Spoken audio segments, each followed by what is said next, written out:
तो उत्तर प्रदेश लोक सेवा आयोग द्वारा एक नई भर्ती आई हुई है। सम्मिलित राज्य प्रवर अधीक्षक सेवा पीसीएस परीक्षा 2020 तथा सहायक वन संरक्षक एसीएफएम क्षेत्रीय वन अधिकारी आरएफओ सेवा परीक्षा 2020। तो इन दोनों परीक्षाएं हैं, इनके जो फार्म एक साथ भरे जाते हैं और इसका जो प्री एग्जाम होता है वो एक साथ होता है। लेकिन पीसीएस का मेन एग्जाम अलग होगा और एसीएफ एवं आरएफओ का जो मेन एग्जाम है वो अलग होगा।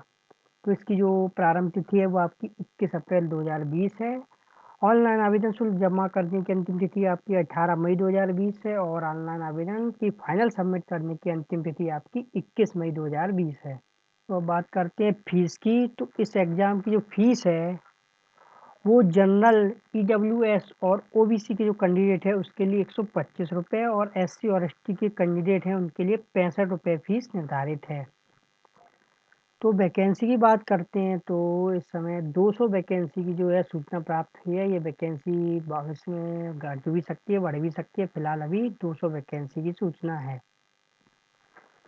तो शैक्षिक अर्हता, तो इन पदों के लिए जो आपकी शैक्षिक अर्हता है वो ग्रेजुएशन डिग्री होना ही चाहिए। इसमें अगर एस्पिरिंग कैंडिडेट हैं तो आप फॉर्म नहीं भर सकते। इसके अलावा इसमें क्या होता है कि कुछ विषयों के लिए स्पेशल योग्यता मांगी जाती है। अगर वो योग्यता आप पे नहीं है तो आपका उस पोस्ट के लिए चयन नहीं होगा। बाकी पोस्टों के लिए तो आपका चयन उस पोस्ट के लिए आपका चयन पर विचार नहीं किया जाए।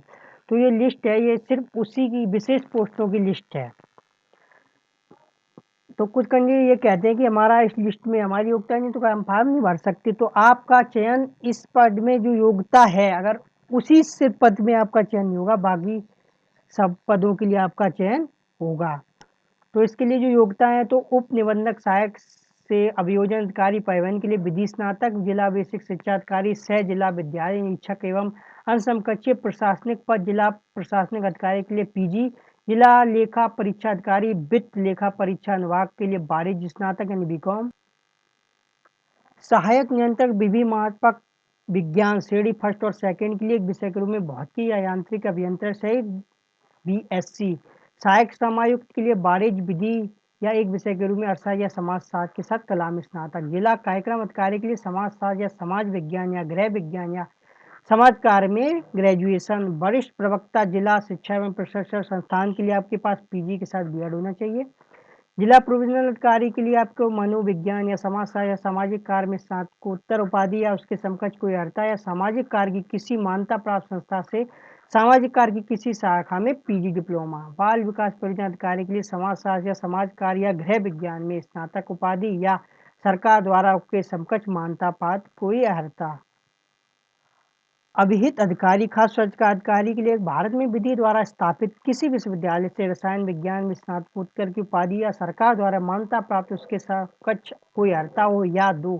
खास स्वच्छता अधिकारी के पद पर सीधी भर्ती के लिए विहित अर्हता में से कम एक अर्हता जो निम्नवत है: मान्यता प्राप्त किसी विद्यालय से खाद्य प्रौद्योगिकी या डेयरी प्रौद्योगिकी या जैव प्रौद्योगिकी या तेल प्रौद्योगिकी या कृषि विज्ञान या पशु चिकित्सा विज्ञान या जैव रसायन विज्ञान या सूक्ष्म जीव विज्ञान में स्नातक की उपाधि या रसायन विज्ञान में स्नातकोत्तर की उपाधि या औषधि में उपाधि या केंद्र सरकार द्वारा दूषित यदि कोई अन्य समकक्ष मान्यता प्राप्त अर्हता, परंतु किसी व्यक्ति को जिसका निर्माण आयात या किसी खाद्य पदार्थ के विक्रय में कोई वित्तीय हेतु खास स्वास्थ्य अधिकारी के में नियुक्त नहीं किया जाएगा। तो आ गया एक सांख्यिकी अधिकारी। इसके लिए भारत में विधि द्वारा स्थापित किसी विश्वविद्यालय से गणित या गणितीय सांख्यिकी या सांख्यिकी या कृषि सांख्यिकी में पीजी उपाधि या सरकार द्वारा मान्यता प्राप्त उसके समकक्ष कोई अर्हता। श्रम प्रवर्तक अधिकारी के अर्थशास्त्र समाजशास्त्र वाणिज्य के साथ स्नातक उपाधि तथा विधि श्रम संबंध श्रम कल्याण श्रम विधि वाणिज्य समाजशास्त्र सामाजिक कार्य समाज कल्याण व्यापार प्रबंध कार्मिक प्रबंध में पोस्ट ग्रेजुएट डिप्लोमा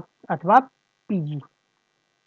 बात करते हैं सहायक वन संरक्षक पद हेतु जो योग्यता है वो आपकी है किसी एक विषय के रूप में आपने वनस्पति विज्ञान, जीव विज्ञान, रसायन विज्ञान, भौतिक विज्ञान, गणित, भूगर्भ विज्ञान, वानिकी, सांख्यिकी के साथ ग्रेजुएशन किया हो या फिर कृषि में स्नातक या अभियंत्रण में स्नातक की उपाधि आपने प्राप्त की हो।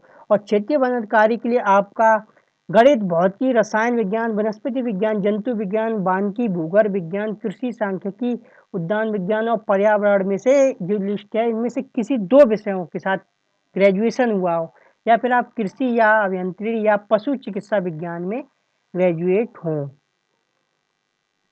तो सहायक वन संरक्षक पद हेतु हाइट भी निर्धारित है। तो आप अगर पुरुष कैंडिडेट हैं तो आपकी हाइट 163 सेंटीमीटर, इसके अलावा सीना जो आपका है फुलाने पर 84 होना चाहिए और जो आपका विस्तार है वो 5 सेंटीमीटर होना ही चाहिए। और महिला के लिए 150 सेंटीमीटर हाइट, ए 79 सेंटीमीटर उनका सीना फुलाने पर होना चाहिए और 5 सेंटीमीटर उनका विस्तार होना ही चाहिए।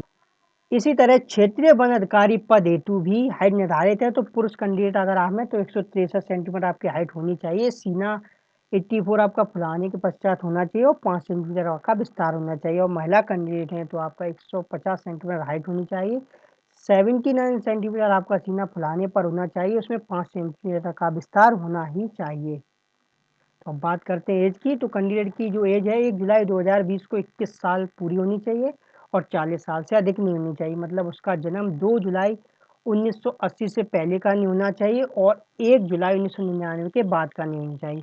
और अगर आप एससी, एसटी और ओबीसी कैंडिडेट हैं तो आपको 5 साल की छूट मिलेगी। तो आपका जन्म जो है वो 2 जुलाई 1975 के पहले का नहीं होना चाहिए। अगर आप चाहें आप फॉर्म भर सकते हैं। आपका प्री एग्ज़ाम होगा, वो आपका ऑब्जेक्टिव टाइप का एग्ज़ाम होगा और उसमें 1/3 की नेगेटिव मार्किंग होगी। और प्री से जो आप मेन में कैंडिडेट पहुँचेंगे वो आपकी जो वैकेंसी है उसके 13 गुना कैंडिडेट को वो पास किया जाएगा और जो इंटरव्यू के लिए आप कैंडिडेट बुलाए जाएँगे, जो वैकेंसी है उसके 2 गुना अभ्यर्थियों को आपको इंटरव्यू के लिए बुलाया जाएगा। तो ये फॉर्म जो अभी आए हैं फिलहाल प्री एग्ज़ाम के लिए आए हैं। मेन एग्ज़ाम के लिए आपको दोबारा इसी से फॉर्म भरना पड़ेगा, नया फॉर्म होता है उसका। जो प्री एग्ज़ाम कैंडिडेट क्वालीफाई करते हैं वही उसको भर सकते हैं। तो प्री एग्ज़ाम आपका ऑब्जेक्टिव टाइप का होगा पूरा और इसमें आपके 2 पेपर होंगे। एक जनरल स्टडी फर्स्ट नाम से होगा, एक जनरल स्टडी सेकेंड नाम से होगा। तो इसमें जो आपके 2 पेपर होंगे तो जो पहला पेपर आपका होगा उसमें आपके 150 प्रश्न आएँगे और जो आपका दूसरा पेपर होगा उसमें 100 प्रश्न आएँगे और दोनों पेपरों का जो ग्रांड टोटल है वो 200 नंबर का होगा और दोनों पेपर आपके 2-2 घंटे के होंगे। और इसमें जो आपका सेकंड पेपर होगा वो आपका क्वालीफाइंग होगा, इसमें 33 नंबर लाना अनिवार्य है। और जो आपकी मेरिट बनेगी मेन एग्ज़ाम के क्वालीफाई करने के लिए जो वो आपकी फर्स्ट पेपर के नंबरों के आधार पर ही बनेगी, जो आयोग द्वारा निर्धारित होगी। तो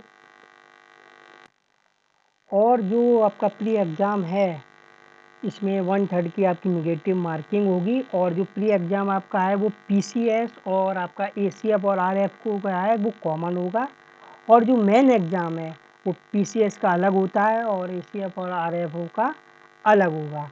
तो इसका जो प्री एग्ज़ाम का सिलेबस है वो आपको मैं अगले वीडियो में बता दूँगा और फ़िलहाल के लिए अभी इतना ही। और आपको जो जानकारी मिली है पीसीएस के बारे में वो आपको कैसी लगी, इसको चैनल को लाइक कीजिए, शेयर कीजिए, सब्सक्राइब कीजिए और अगर अच्छा लगे तो कमेंट कीजिए। और अगले वीडियो में मैं आपको पीसीएस का जो प्री का जो सिलेबस है डिटेल में वो आपको बताऊंगा। और इसी के साथ आज के लिए बस इतना ही। धन्यवाद। अगले वीडियो में कुछ नई जानकारियों के साथ। धन्यवाद।